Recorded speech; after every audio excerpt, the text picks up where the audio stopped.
शरद पवारांच्या राष्ट्रवादीचा आज नाशिकमध्ये आक्रोश मोर्चा. शेतकऱ्यांच्या विविध प्रश्नांवर पवारांच्या राष्ट्रवादीकडून मोर्चाचं आयोजन. बीडमध्ये आज बंजारा समाजाचा मोर्चा. हैदराबाद गॅझेटच्या आधारावर एसटी प्रवर्गातून आरक्षण मिळावं, बंजारा समाजाची मागणी.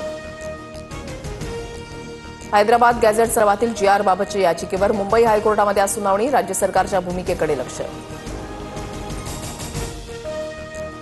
एकही बोगस व्यक्ती ओबीसीमध्ये समाविष्ट होणार नाही. कुणबी नोंदी असणाऱ्यांनाच जात प्रमाणपत्र मिळणार. विरोधकांच्या आरोपानंतर मुख्यमंत्री फडणवीसांचा पुनरुच्चार. महाराष्ट्रामध्ये सामाजिक ऐक्याची वीण उसवली जाते. मराठा ओबीसी संघर्षावर शरद पवारांची भूमिका. तर पवारांनी एक्स म्हटलं की वाय समजायचं, फडणवीसांचा टोला. आरक्षणाची मर्यादा वाढवण्यासाठी आमच्यासोबत उभे राहणार का? भाषणामध्ये जितेंद्र आव्हाडांचा खासदार भजंग सुनावणींना प्रश्न. तर आव्हाडांनी सुनावणींकडे पाहून बोलायची गरज नव्हती, शरद पवारांनी कान टोचले.